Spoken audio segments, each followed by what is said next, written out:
While associated with YSL and to support and express loyalty to YSL, defendant and co-defendant appeared in a video where defendant brandished a weapon used in a drive-by shooting.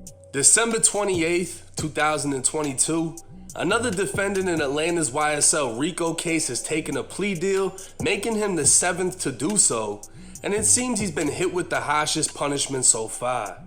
41-year-old Antonio Sledge pled guilty to violating Georgia's RICO Act, along with possession of a firearm by a convicted felon. As part of his plea deal and everyone else's, he'll testify if asked, but while Gunner and others received short terms of probation, Sledge received...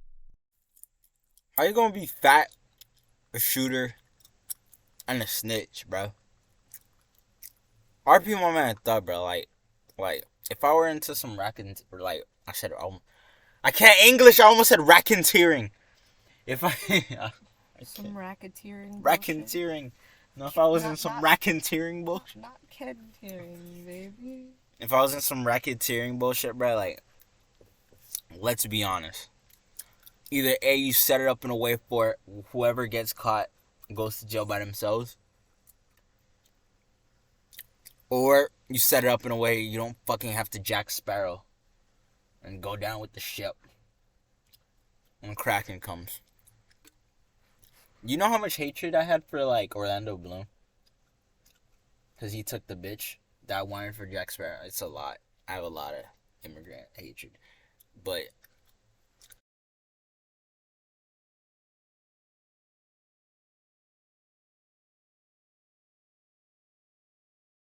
15 years for both charges to run concurrent, random drug tests, and a curfew from 10 p.m. to 6 a.m. After 10 years, if Sledge hasn't violated, the state is willing to terminate the remaining 5 years of his probation. Looking into Sledge's violent criminal history, we're able to somewhat understand why his punishment was worse than others. Back in 2011, it was the day after Christmas when police responded to Club Crucial in Bankhead. Shots were reportedly fired within the club, and as an officer pulled into the parking lot, he observed a man later identified as 29-year-old Sledge firing into a crowd of people. Sledge refused to comply with demands to drop the weapon and get on the ground, and instead ran before throwing the gun and being captured. A victim at the scene was located alive with a gunshot to the chest, and while Sledge was charged with shooting him, Sledge's lawyer would present a different story in court. Apparently, Sledge was with the victim, who was actually a friend of his when shots were fired in the club, causing them to rush outside. Gunfire erupted in the parking lot and the two men began running when Sledge's friend was shot. According to Sledge's lawyer, Sledge went back into the club and notified an Atlanta police officer who regularly worked there, who then called an ambulance. The charges for shooting his friend would be dropped, and Sledge would receive 24 months of probation for running from the police and resisting arrest. 4 years later, Sledge would go back to the same club, and 2 more shootings would soon follow. In April of 2015, Sledge and a man by the name of Demekion Garlington, who's been identified by the YS... To be honest, all these niggas are just getting fucking bad karma. Like, if you survive this long without getting caught, no, if you've done this much and you haven't gotten caught, some good voodoo you walking with, cop. Some good voodoo you walking with. But, like, I don't know how old none of these bucks is. I already forgot because I'm just Blaze watching this video. But, like, this fugly nigga look like he gets no hoes now. He's just gonna be in doubt. And this fat fugly nigga look like he used to get bullied, so he just started killing people. But these are real. But they stitches. I don't care. Free my man, bro. Young Ch.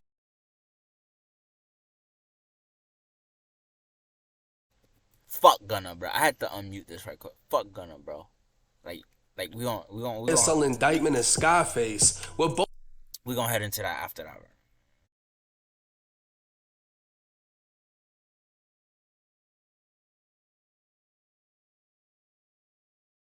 Both inside of Club Crucial. Scarface would be spotted by the rival Inglewood family Bloods, who proceeded to jump him inside of the club.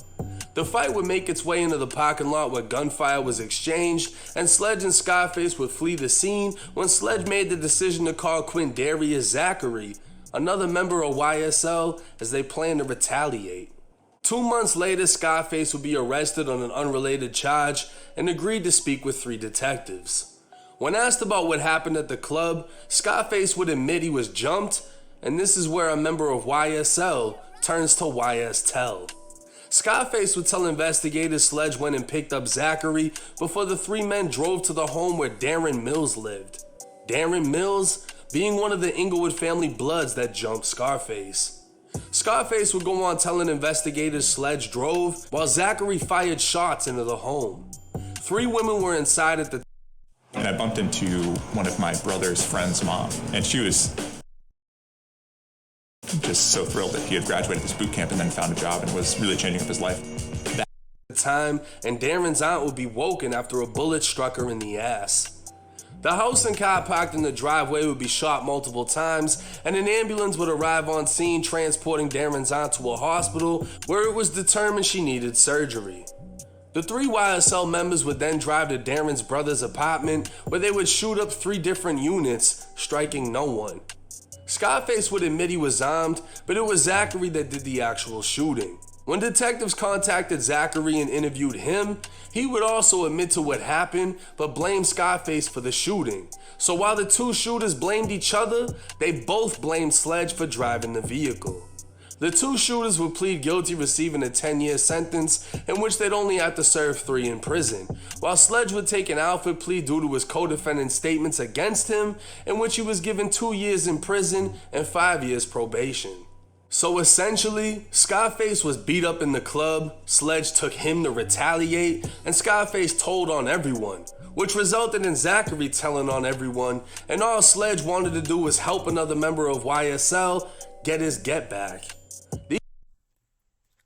Noble guy, but like, why is everybody telling on everybody, man? Y'all need to stop telling. So,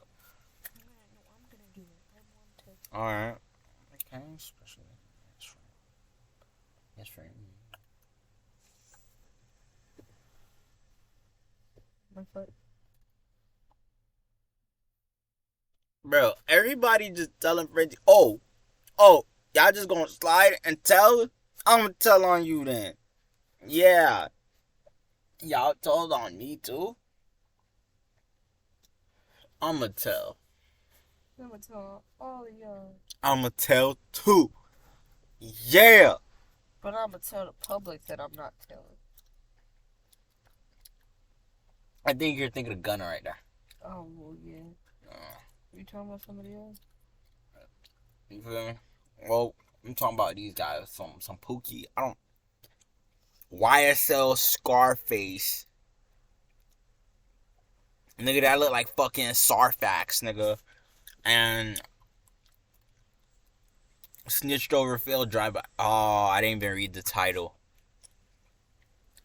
You tragic. You failed drive-bys and you snitch. You tragic.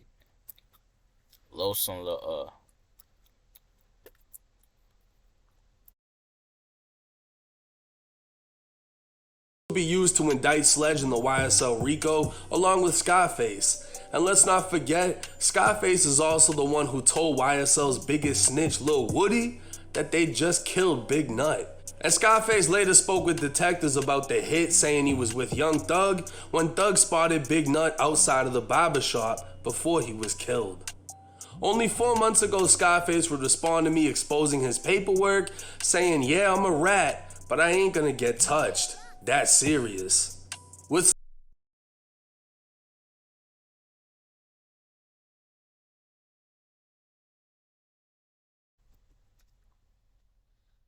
Bruh. Shit. Y'all pushing please, bruh. Y'all pushing please, bruh. Y'all pushing please to pop some perks. Sledge already being told on by members of YSL in the past, and YSL members expeditiously taking plea deals, it's no wonder Sledge is more than willing to testify, as he already knows how it goes. He essentially only needs to complete 10 years without violating, which he really shouldn't since he's already 41 years old. And if you haven't made it in the streets by 41, it's definitely time to retire.